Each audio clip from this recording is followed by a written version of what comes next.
गायत्री अभिचार। मनुष्य एक अच्छा खासा बिजली घर है। उसमें इतनी उष्णता एवं विद्युत शक्ति होती है कि यदि उस सब का ठीक प्रकार से उपयोग हो सके तो एक द्रुत वेग से चलने वाली तूफान मेल रेलगाड़ी दौड़ सकती है। जो शब्द मुख से निकलते हैं वे अपने साथ एक विद्युत प्रवाह ले जाते हैं। फलस्वरूप उनके द्वारा एक सूक्ष्म जगत में कंपन उत्पन्न होती है और उन कंपनों द्वारा अन्य वस्तुओं पर प्रभाव पड़ता है। देखा गया है कि कोई वक्ता अपनी वक्तृता के साथ साथ ऐसी भाव विद्युत का सम्मिश्रण करते हैं कि सुनने वालों का हृदय हर्ष, विषाद, क्रोध, त्याग आदि से भर जाता है। वे अपने श्रोताओं को उंगली पर नचाते हैं। देखा गया है कि कई उग्र वक्ता भीड़ को उत्तेजित करके उनसे भयंकर कार्य करा डालते हैं। कभी किसी महत्वपूर्ण व्यक्ति के भाषण इतने महत्वपूर्ण होते हैं कि उससे समस्त संसार में हलचल पैदा हो जाती है। शब्द को शास्त्रों में बाण कहा गया है। धनुष से जब बाण छूटता है तो उसमें शक्ति होती है। ये शक्ति जहाँ चोट करती है उसे तिलमिला देती है। शब्द भी ऐसा शक्ति संपन्न साधन है जो प्रकृति के परमाणुओं में विविध प्रकार के विक्षोभ उत्पन्न करता है। जिस प्रकार प्रकृति में वैज्ञानिक आविष्कारों की सहायता से हलचल पैदा की जाती है, उसी प्रकार मनुष्य शरीर में रहने वाले विद्युत प्रवाह के आधार पर भी सृष्टि के परमाणुओं में गतिविधि पैदा की जा सकती है और वैसे ही परिणाम उपस्थित किए जा सकते हैं जैसे कि वैज्ञानिक लोग मशीनों के आधार पर प्रस्तुत करते हैं। आकाश के ऊंचे स्तर पर बर्फ का चूर्ण हवाई जहाज़ों से फैलाकर वैज्ञानिकों ने तुरंत वर्षा करने की विधि खोज निकाली है। इसी कार्य को प्राचीन काल में शब्द विज्ञान द्वारा मंत्र बल से किया जाता था। उस समय भी उच्च कोटि के वैज्ञानिक मौजूद थे, पर उनका आधार वर्तमान आधार से अलग था। इसके लिए उन्हें मशीनों की जरूरत नहीं पड़ती थी। इतनी खर्चीली खटपट के बिना भी उनका काम चल जाता था।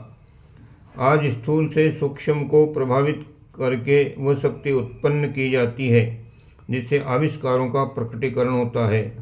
आज कोयला, तेल और पानी से शक्ति पैदा की जाती है। परमाणु का विस्फोट करके शक्ति उत्पन्न करने का अब नया प्रयोग सफल हुआ है। अमेरिका साइंस एकेडमी के प्रधान डॉक्टर एविड का कहना है कि आगामी 300 वर्षों के भीतर विज्ञान इतनी उन्नति कर लेगा कि बाहरी किसी वस्तु की सहायता के बिना मानव शरीर के अंतर्गत रहने वाले तत्वों के आधार पर ही सूक्ष्म जगत में हलचल पैदा की जा सकेगी और जो लाभ आजकल मशीनों द्वारा मिलते हैं वे शब्द आदि के प्रयोगों द्वारा ही प्राप्त किए जा सकेंगे। डॉक्टर एविड भविष्य में जिस वैज्ञानिक उन्नति की आशा करते हैं, भारतीय वैज्ञानिक किसी समय उसमें पारंगत हो चुके थे। शाप और वरदान देना इसी शब्द विज्ञान की चरम उन्नति थी। शब्द का आघात मारकर प्रकृति के अंतराल में भरे हुए परमाणुओं को इस प्रकार आकर्षित विकसित किया जाता है कि मनुष्य के सामने वैसे ही भले बुरे परिणाम आ उपस्थित होते थे जैसे आज विशेष प्रक्रियाओं द्वारा मशीनों की गतिविधि द्वारा विशेष कार्य सिद्ध किए जाते हैं। प्राचीन काल में अपने आप को ही एक महाशक्तिशाली यंत्र मानकर उसी के द्वारा ऐसी शक्ति उत्पन्न करते थे कि जिसके द्वारा अभीष्ट फलों का चमत्कारिक रीति से प्राप्त किया जा सकता था। वह प्रणाली साधना, योगाभ्यास, तपश्चर्या, तंत्र आदि नामों से पुकारी जाती है। इन प्रणालियों के उपाय जप, होम, पुरस्चरण, अनुष्ठान, तप, व्रत, यज्ञ, पूजन पाठ आदि होते थे। विविध प्रयोजनों के विविध कर्मकांड थे। हवन में होमी जाने वाली सामग्रियाँ, मंत्रों की ध्वनि, ध्यान का आकर्षण, स्तोत्र और प्रार्थनाओं द्वारा आकांक्षा प्रदीप्ति, विशेष प्रकार के आहार विहार द्वारा मन शक्तियों का विशेष प्रकार का निर्माण, तपश्चर्याओं द्वारा शरीर में विशेष प्रकार की उष्णता का उत्पन्न होना, देव पूजा द्वारा प्रकृति की सूक्ष्म शक्तियों को खींचकर अपने में धारण करना आदि अनेक विधियों से साधक अपने आप को एक ऐसा विद्युत पुंज बना लेता था कि उसका प्रयास जिस दिशा में चल पड़े उस दिशा के प्रकृति के परमाणुओं पर उसका आधिपत्य हो जाता था और उस प्रक्रिया द्वारा अभीष्ट परिणाम प्राप्त होते थे। भारतीय विज्ञान इसी प्रकार का था। उसमें मशीनों की आवश्यकता नहीं पड़ती थी। बल्कि अपने आप को महायंत्र मानकर उसी को समय समय पर इस योग्य बना लेते थे। उसी से दुनिया की सारी मशीनों का काम चल जाता था। उस समय रेडियो, ध्वनि विस्तारक या ध्वनि ग्राहक यंत्रों की जरूरत नहीं पड़ती थी। तब विचार संचालन की विद्या जानने वाले बड़ी आसानी से इस लाभ को उठा लेते थे। अस्त्र शस्त्रों के विषय में भी यही बात थी। आज बंदूक की गोली को सीध में चलाए जाने की बात लोगों को मालूम है, पर किसी जमाने में गोली या बाण को मोड़कर गोलाई में चक्राकार चलाने का विज्ञान भी मालूम था।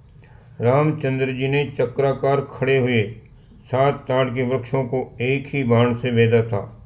एकलव्य ने कुत्ते के होठों को बाणों से सी दिया था, पर कुत्ते के जबड़े में राय भर भी चोट नहीं आई थी। शब्दवेदी बाण चलाने की विद्या तो पृथ्वीराज चौहान तक को विदित थी। आज तो उस विज्ञान का प्राय लोप सा हो गया है। बिना मशीन के चलने वाले जिन अद्भुत दिव्य शस्त्रों का भारतीय इतिहास में वर्णन है, उनमें आग्नेयास्त्र भी एक था। मुंह में इससे आग लगाई जाती थी, जलन, आंधी या तूफान पैदा किया जाता था। व्यक्तिगत प्रयोगों में इससे किसी व्यक्ति विशेष पर प्रयोग करके उसकी जान तक ले ली जाती थी। अग्निकांड कराए जाते थे। ऐसे तांत्रिक काल में अग्नि या बेताल कहा जाता था। इसका प्रयोग गायत्री मंत्र द्वारा भी होता था, जिसका कुछ संकेत निम्न प्रमाणों में वर्णित है। उल्टी गायत्री को अनुलोम जप कहते हैं। यही आग्नेयास्त्र है। ये मंत्र जो है उल्टा यहाँ पर लिखा हुआ है। तया दचो प्रणः यो यो धी हिमधि यस वदेर गो भरण्य रवतु विशत तवः सर्वभू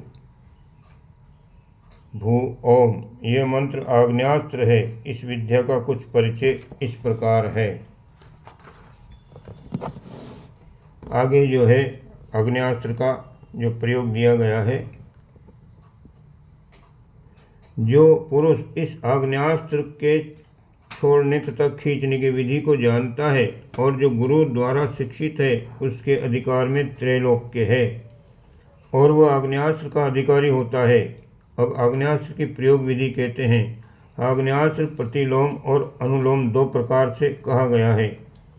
दूध वाले वृक्षों की समिधाओं से घृत युक्त जौ की सामग्री से 4444 आहुति प्रदीप्त अग्नि में दें और सर्वतोभद्र यंत्र बनाकर उसके अंतर्गत 6 कोण वाला यंत्र बनाएं। प्रतिलोम कर्म में पूर्वोक्त ऋष्यादि तथा षडंगन्यास आदि को प्रतिलोम क्रम से उल्टा करें। वर्णन्यास, पदन्यास आदि को भी प्रतिलोम क्रम से करें। ध्यान भेदों को गुरु की आज्ञा से करें, अन्यथा न करें।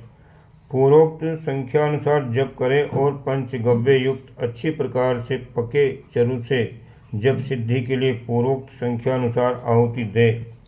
प्रतिलोमता से शक्तियों का पूजन पूर्वत करे और सर्वत्र आचार्य गायत्री का दूना जप करे।